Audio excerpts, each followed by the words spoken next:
les voitures électriques, la solution parfaite? Semblant si efficace et écologique, on penserait que ce sont des voitures 100% environnementales. On aurait tendance à croire cela vu qu'il n'y a aucune émission de gaz visible et directe comparativement aux voitures à essence.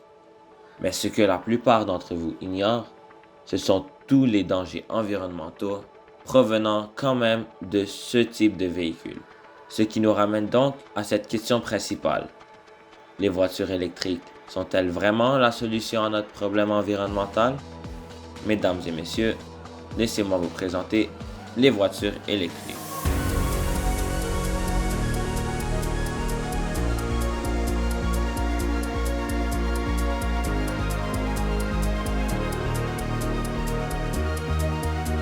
Tout d'abord, avant de se concentrer sur les problèmes écologiques de ces deux types de voitures, il faut comprendre leur fonctionnement. Les voitures à essence fonctionnent, comme vous le savez déjà, sur de l'essence. Mais rentrons un peu plus en détail dans ce mécanisme. Tout d'abord, un moteur est constitué de ces 6 composantes principales pour son fonctionnement. Les pistons, les chambres de combustion, les injecteurs, un système de bielle manivelle ainsi qu'un vilebrequin. L'essence est tout d'abord injectée dans le véhicule par, bien sûr, les injecteurs. Ceux-ci rejettent de l'essence dans ce qu'on appelle une chambre de combustion, plus communément appelée un cylindre. Le nombre de cylindres de chaque voiture peut varier entre 4 et 16, dépendamment du type de véhicule. C'est dans celle-ci que se fera le mélange entre l'air et l'essence pour faire fonctionner le véhicule. L'air de l'extérieur est ramené vers la chambre de combustion, mais sera d'abord filtré pour éviter toute particule pouvant causer un problème. L'air servira donc de comburant à l'essence. Dans chaque cylindre se trouve une bougie d'allumage qui servira, comme vous l'auriez probablement deviné, à allumer et donc faire exploser ce mélange. Le piston situé dans cette pièce va d'abord remonter pour permettre à ces produits de se mélanger. Lorsqu'il descend, il les comprimera, les rendant donc facilement explosifs. La bougie cause donc une explosion, faisant remonter le cylindre. Et le cycle recommence. Vous vous demandez sûrement comment la voiture avance-t-elle donc. C'est très simple. Ce mouvement de va-et-vient créé avec les pistons fera tourner un axe sur lequel un système de bielle et manivelle intégré à un vilebrequin tournera et donc transformera le mouvement des pistons en mouvement de rotation vers l'avant ou l'arrière pour les roues de la voiture, la faisant donc avancer. Les moteurs de ce type ont des milliers d'alternatives. Celle la plus commune serait le nombre de cylindres. Plus une voiture possède de cylindres, plus elle a de composantes lui permettant d'accélérer plus rapidement et donc d'atteindre une vitesse plus élevée. Les pistons ne se déplacent jamais en même temps, permettant un mouvement continu. Par exemple, les voitures de 4 cylindres auront toujours 2 pistons qui fonctionnent en même temps, mais ayant les 2 autres fonctionnant en alternance, permettant donc d'en avoir aucune pause dans le moteur. Par contre, les véhicules plus cylindrés ont plus de cylindres fonctionnant en même temps, afin de leur donner plus de puissance sans perdre ce mouvement continu non plus. Le seul inconvénient d'un véhicule plus cylindré serait leur consommation de carburant, car on sait que chaque chambre de combustion nécessite une certaine quantité de carburant, signifiant donc que plus le nombre de cylindres augmente, plus la quantité de carburant nécessaire augmente. Une autre alternative serait la présence ou pas d'un turbocompresseur. Cette composante est munie principalement d'une turbine qui sera fonctionnelle grâce à l'énergie qui sera dégagée par les gaz lorsqu'ils auront explosé dans le cylindre. Ceci permettra de faire tourner un compresseur d'air qui sera utilisé afin de, comme le dit son nom, comprimer l'air, puis le pousser dans chaque cylindre, afin qu'il y ait donc une augmentation de carburant dans chaque cylindre, provoquant donc une augmentation de puissance. Vous avez sûrement aussi déjà entendu parler des moteurs diesel. Ce sont des moteurs relativement semblables aux moteurs à essence normaux, mais ils ont une grande différence qui peut être remarquée: l'absence d'une bougie d'allumage. L'ignition du mélange se fera donc par la pression. La chaleur de l'air comprimé, en plus de la haute pression, sera suffisante pour faire fonctionner le moteur. Ce moteur présente quelques avantages, dont le prix peu élevé de l'essence. Ce dernier tourne aussi moins vite qu'un moteur régulier. L'avantage de cela serait l'usure plus lente. Par contre, ce moteur générera moins de puissance, car il tournera moins vite. Sa consommation d'essence est donc beaucoup plus élevée, donc il faut le remplir beaucoup plus souvent. L'absence d'une bougie d'allumage peut aussi être perçue comme un désavantage, puisqu'en hiver, lorsqu'il fait froid, l'air sera froid, bien évidemment. Il faudra donc qu'il se réchauffe avant de pouvoir permettre au moteur de faire sa combustion.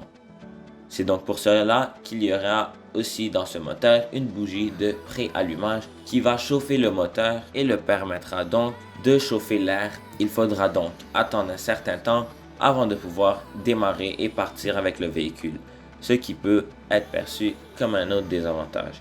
C'est pourquoi ce moteur est peu utilisé aujourd'hui. Maintenant que nous sommes tous sur la même page et en connaissant assez sur le moteur à essence, il est temps de le comparer au moteur électrique. Mais on ne peut pas comparer deux choses différentes sans les avoir expliquées d'abord. Les voitures électriques et à essence ont un principe similaire. Une composante principale subit un processus qui fera tourner les roues motrices. La grosse différence serait, bien sûr, leur alimentation. Ils fonctionnent grâce à une batterie comparativement aux voitures à essence. La batterie est en fait une composition de plusieurs cellules liées entre elles dans un circuit. Ces cellules sont composées d'une cathode et d'une anode, les pôles positifs et négatifs. Le principe de la batterie consiste à faire circuler des électrons en créant une différence de potentiel entre ces deux électrodes, une négative et l'autre positive, qui sont plongés dans un liquide conducteur ionique qu'on va appeler un électrolyte, qui conduira donc les ions entre ces deux pôles. Quand la batterie alimente un appareil, les électrons accumulés dans l'électrode négative sont libérés au travers d'un circuit externe jusqu'à rejoindre l'électrode positive. On appelle cela la phase de décharge. A l'inverse, pour recharger la batterie, les électrons circuleront à partir de la cathode positive pour aller dans l'anode, la négative. Toute cette énergie produite alimente un petit moteur qui tournera et fera donc tourner les roues avec lui. Lorsqu'on parle de batterie lithium-ion, on incite qu'il existerait d'autres types. Pourquoi celle-ci est-elle donc la plus utilisée? Il existe 4 types de batteries principales qui sont ou qui étaient utilisées dans les voitures électriques. Chacune possède des avantages ainsi que des inconvénients. Pour la batterie en lithium-ion, elle a une forte énergie massique et volumique, voulant dire qu'elle peut stocker plus d'énergie sans perdre de puissance sur un plus petit volume. Par contre, ce type de batterie peut s'enflammer facilement. C'est pour cela qu'on voit beaucoup de nouvelles parlant de voitures électriques qui prennent feu. La batterie lithium est très stable durant son stade de charge et de décharge.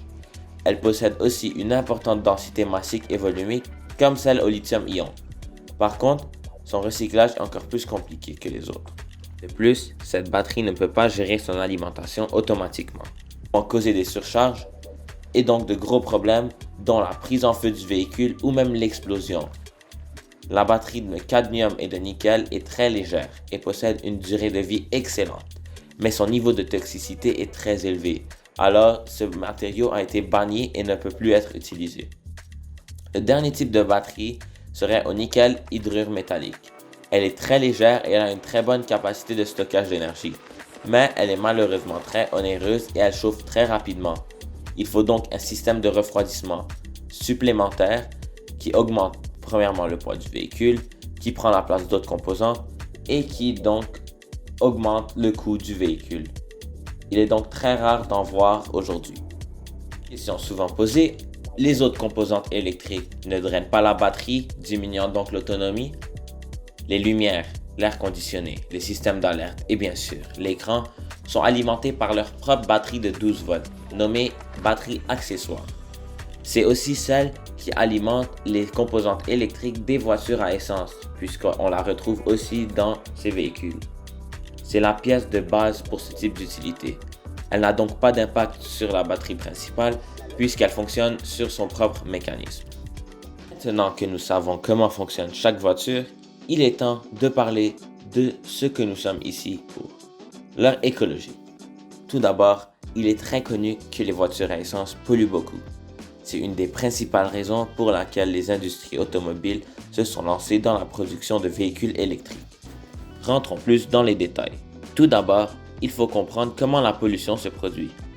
L'essence est principalement composée d'atomes de carbone et d'hydrogène qui sont unis, comme le méthane, le CH4, et de l'éthane, le C2H6. Nous avons dit que pour qu'une combustion ait lieu, il faut un comburant, l'air. Celui-ci est composé pour sa part d'azote et d'oxygène en grande partie. Et c'est ce dernier qui sera utilisé dans la réaction de combustion. On peut donc la traduire par une simple équation. Le carburant plus l'oxygène plus l'étincelle qui viendra de la bougie d'allumage donnera de l'eau, du dioxyde de carbone et de la chaleur. Cette combustion a pour but de faire tourner les roues du véhicule. Par contre, moins de 30% de l'énergie produite aura ce but. Le reste est relâché sous forme de chaleur ou d'énergie perdue. Maintenant que nous avons compris la réaction de combustion dans le moteur, on va parler des chiffres. La masse molaire du carbone qui sera brûlée et qui formera du CO2 est de 12 grammes par mol. Celle de l'oxygène, agit comme comburant, est de 16 grammes par mol. On peut donc calculer celle du CO2, qui est de 44 grammes par mol. On constate donc que le CO2 est 3,67 fois plus lourd, ce qui voudrait dire que pour 1 litre d'essence, qui contient environ 0,63 kg de carbone, 2,3 kg de CO2 seront rejetés du véhicule. L'étude menée en France détermine que, en moyenne, en comptant le processus de fabrication, un véhicule de ce type produit 2200 kg de CO2 pour 10 000 km roulés. Mais ce n'est pas tout. Beaucoup d'autres particules nocives sont aussi émises. Pour 1 km parcouru dans un véhicule alimenté par de l'essence, il y aura un peu moins de 1 mg d'oxyde azoté, 5 mg de particules fines, 500 mg de monoxyde de carbone et 100 mg d'hydrocarbures imbrûlés qui seront rejetés en moyenne. Ce sont tous des gaz à effet de serre ayant aussi un impact négatif sur notre planète. On pourrait croire qu'ils sont négligeables vu leur très petite quantité. Mais imaginez une autoroute en trafic. Le nombre de voitures est inimaginable. Multipliez toutes ces valeurs par le nombre de véhicules et on obtient des masses en centaines de grammes, voire même en kilogrammes, et ça pour une autoroute. Imaginez pour toutes les routes de la planète. Ces GES ont un grand impact environnemental, comme vous le savez probablement, et sont en hausse constante. Les voitures étant une des principales raisons.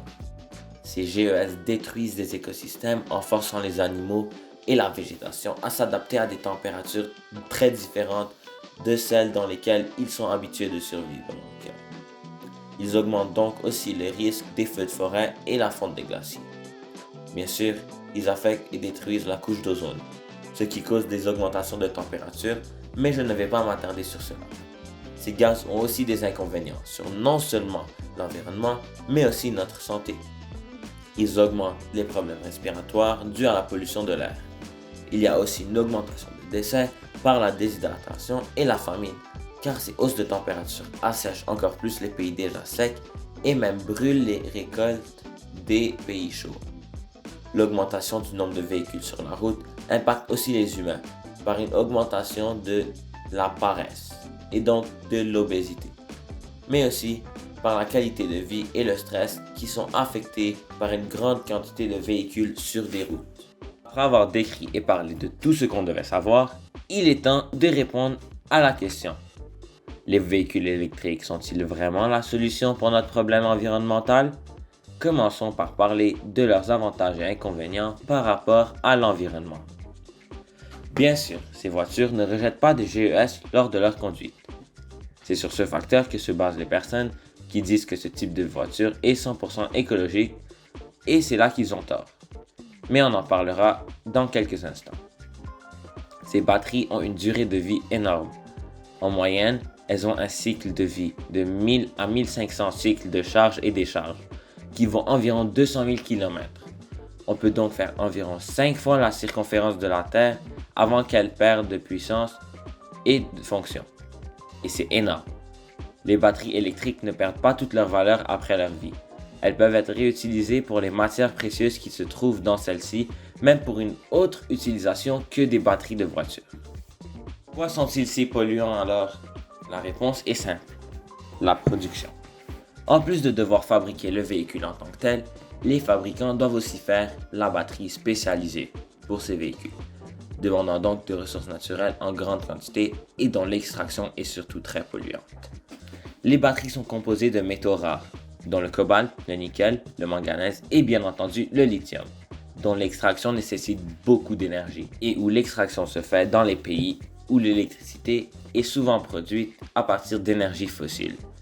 Plusieurs études ont aussi démontré que l'extraction et le traitement de ces métaux entraînent une pollution des sols, un assèchement des rivières et peuvent aussi engendrer un accroissement des intoxications et maladies graves pour les populations locales, vu que ces métaux sont extraits dans des pays provenant du tiers-monde, où la santé est déjà très à risque.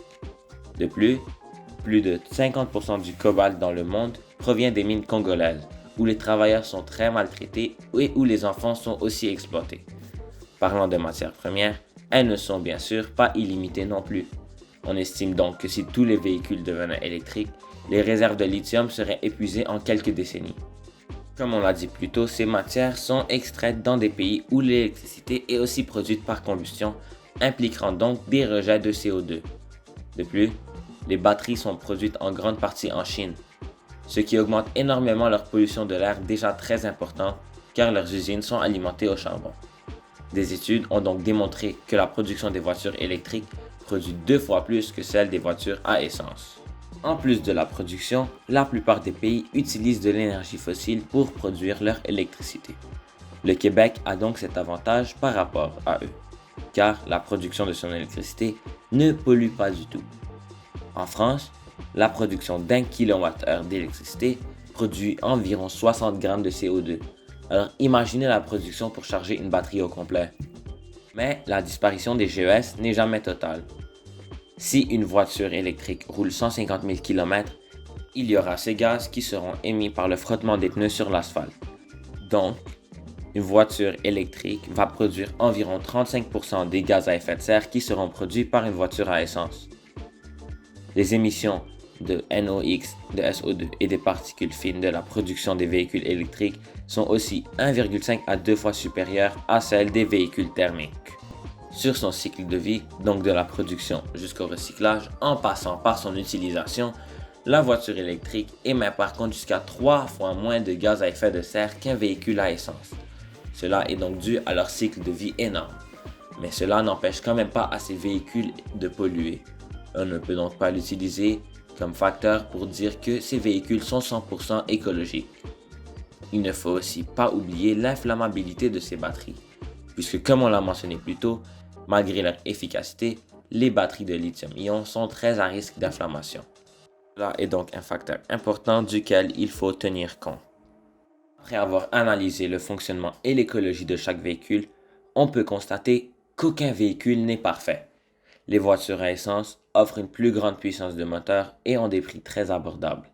Les voitures électriques, quant à elles, nous permettent d'économiser de l'argent sur l'essence, car on peut la charger à la maison.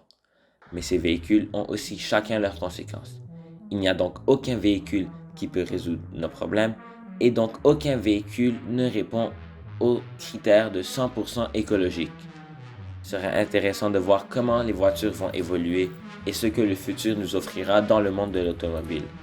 Et donc, quelle sera et comment sera la voiture parfaite. J'espère que vous avez apprécié cette vidéo et à la prochaine.